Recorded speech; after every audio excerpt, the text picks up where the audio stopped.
Okay, we're back. Sorry for these gaps, everybody. Trying my best to patch it all together for you. I didn't want to have to upload a bunch of different videos for one unit, but feel free to take breaks whenever you need to. I just had a little break. You go have one too. Done? Okay, good.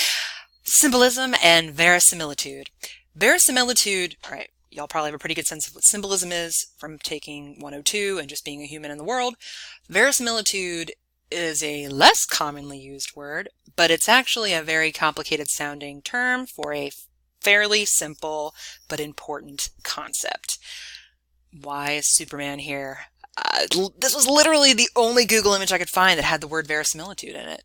Why do you think they put Superman in it? Well, maybe I can explain what verisimilitude is and you can share your thoughts on that sometime. Verisimilitude basically means the attempt to recreate one's physical surroundings through creative, artistic means. Okay, so all humans do this. When we see something in the world, we have this instinct to try to recreate it. So we start doing this very early on in life as children. Children will draw pictures of themselves, their parents, their pets, what they think an octopus looks like because they saw one on TV. And of course, it's all pretty crude when we're young, but that drive doesn't go away as adults. And of course, adults get more sophisticated in how they do that over time. So if you take a really close look at this picture, which just looks like, I don't know, a goose.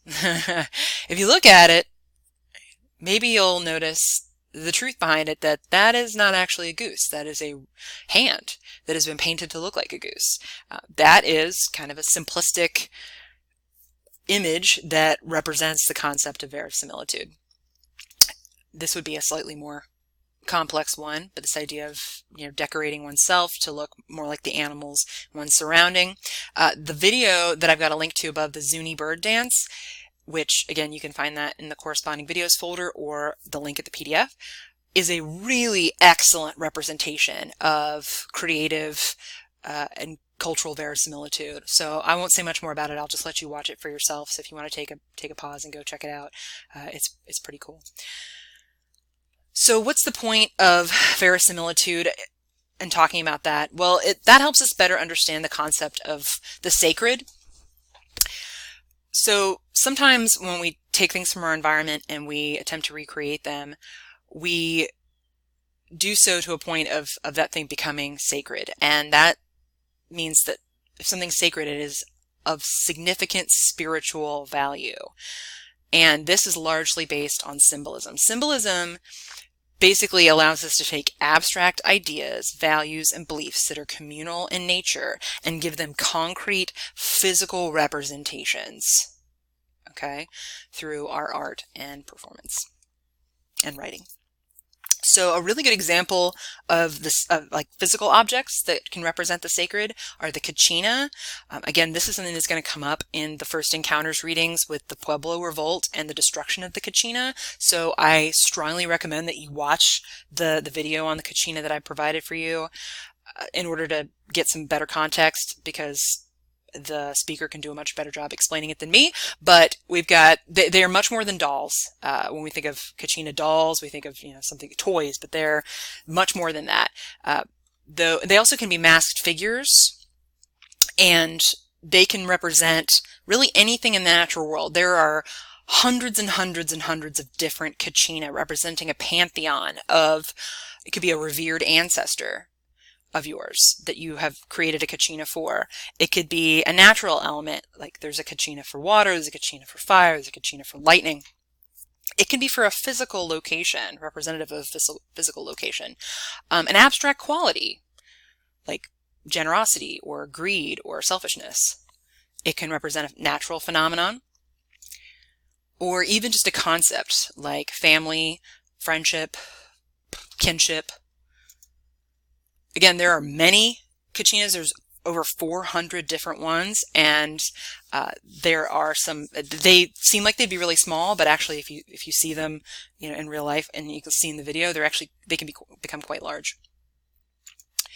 And the pantheon, meaning like sort of the group or selection of Kachina, can change according to the tribe and the location where that tribe lives. So the Zuni, the Pueblo, and the Hopi all have a Kachina tradition, but they have different, each tribe has different Kachina, though there is some overlap.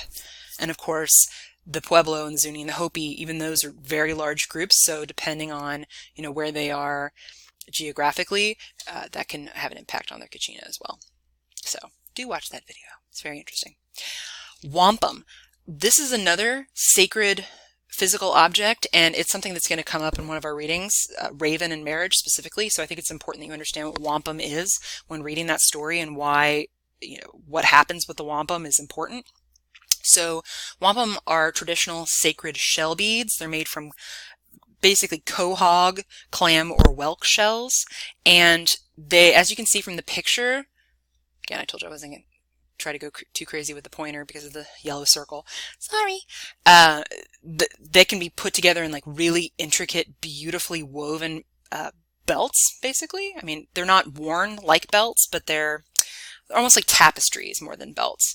But they can be used for all kinds of different things, particularly in the form of like contracts, if you will, an agreement for marriage or an engagement, which is as much a contract for two families as it is for two people. So the exchange of wampum would be really important to that transaction. Different ceremonial activities and transactions, treaties between different tribes would be communicated through wampum. And you'd have members of tribes who one of their jobs was they were really good runners. So they would take the wampum and they would literally run from one tribe to the other, which could be miles and miles of distance, to bring the message, bring the contract, if you will. They also were used as a form of currency for a lot of tribes, which is, again, important to understanding Raven in Marriage and why it's such a big deal when her hands go into the water and they come up with all the wampum. And also for storytelling. So again, without the written form of language and literature, storytelling, which could be very complex, would need certain memory devices to help kind of jog the memory or provide a crude timeline for the storyteller. So wampum could be used to do that. Different shapes or positions on the wampum would serve as memory devices for them. So pretty interesting stuff. That's more of the Northeast tribes would use that. The medicine wheel is another sacred symbol. I've got a few different images here representing the medicine wheel, and it's actually something that comes up across many different tribes across the United States, though different tribes would have different representations of the medicine wheel. But the basic general concept is the same, and it's this idea that life and death and the world is a wheel. Everything, it's not a ladder, and it's not a binary kind of life versus death, good versus evil, or anything like that kind of vision of the world. It's more of everything is cyclical. So in terms of like the stages of life, birth, childhood, adulthood, old age, death, the four seasons, of course, and all kinds of other natural phenomenon, that's all represented by the medicine wheel. And that's something that comes up a lot, actually, in the Hero Twins story that you've either already read or are going to read. So when we're looking at stories for symbols, which is what you're going to do for the first literature discussion board, you're going to pick a symbol to discuss, one symbol from the stories we read. And it could be a symbol that comes up frequently across different stories. Maybe it just comes up one time. But you should not just be looking for potentially symbolic objects.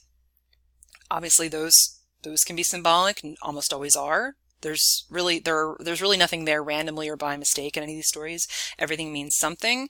So objects, but also the characters themselves function as more than just their narrative role and how they perpetuate the story, but also what they represent symbolically, different abstract ideas and values and concepts. The things the characters do or which are done to them, that is also frequently symbolic. So when we say symbolic acts, that's what we're talking about. And then settings, symbolic settings, where things occur, and sort of the natural phenomenon surrounding that is really important. So keep an eye out for that particularly in the first two stories we're going to read, The Emergence of the Peoples and the Hero Twins.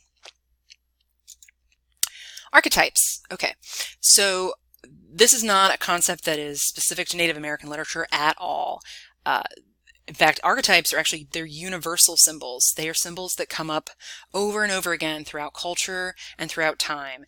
And they evoke a deep and primal, maybe even unconscious response if you subscribe to the theories of Carl Jung. He's the one who kind of came up with this idea. He believed that there is a collective unconscious that we're all sort of tapping into without realizing it. That's what makes it an unconscious. And that's why you see kind of the same symbols come up over and over again throughout culture and throughout time. Regardless of whether that's true, I think we can agree that there are symbols that come up over and over again and that they symbolize, as it says, basic common human experiences and universal meanings. They're almost always tied to natural phenomena as well. So, you know, the moon, the sun, trees, hands, eyes. That's why I've got this particular example here.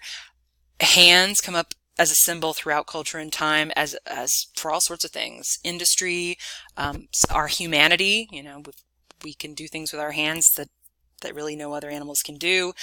Lending a hand, it can be a symbol of aggression. It can be a symbol of peace. It can be used for all kinds of different things, but all cultures use the hand as symbol. Same thing with eyes. You know, they say the eyes are the windows to the soul, and so they frequently represent our intelligence, our humanity, our souls, if you will, and what make us distinctly human. Themes. So this is something else to be keeping in mind while reading these stories. A theme of a story, you probably know this from 102, is a unifying or underlying message that the story is trying to convey. A central meaning, because again, it's not just about entertainment. There's going to be some kind of meaning or purpose trying to be conveyed in the story. It's a dominant idea that sort of runs throughout the story. That's why I've got this image of the thread going through all these different sticks. The theme is what dominates or unites the story. So things to look for in order to identify the theme. Changes in the protagonist. So y'all know what a protagonist is from your 102 class, but it's the main character. It's just a fancy name for that. So keep an eye out for ways that the protagonist goes through changes and what kinds of changes they go through, positive, negative, and what they learn from them. Also look for observations about life and or human nature. This, again, is going to be really important in those. It's going to be important throughout all of our Native American readings, but in particular, I know the Hero Twins is a long story and a lot of it's probably not going to make a lot of sense to you, but when you get to the end of the story and they encounter the different monsters, quote unquote, pay careful attention to what those monsters are and what it means, what their encounter with those monsters means and how that encounter is resolved. Because there's a lot of really important observations about life and about the human experience to be found in them. Again, looking at any symbols and the abstract ideas they express as well. So we've got some archetypal story types, and this is something that's covered in your textbook reading, but it's really important, so I want to make sure that we're all clear on these different story types. So every culture has an origin story. There is no culture that has not come up with an explanation for where they came from, where human beings came from. Of course, every group thinks that they are the first group of human beings to emerge. So every group will have an origin or an emergence story. And I'm going to take a pause right here because Screencast-O-Matic is about to cut me off. So I will pick it back up from here in just a second. So go take a break, go to the bathroom, do what you got to do.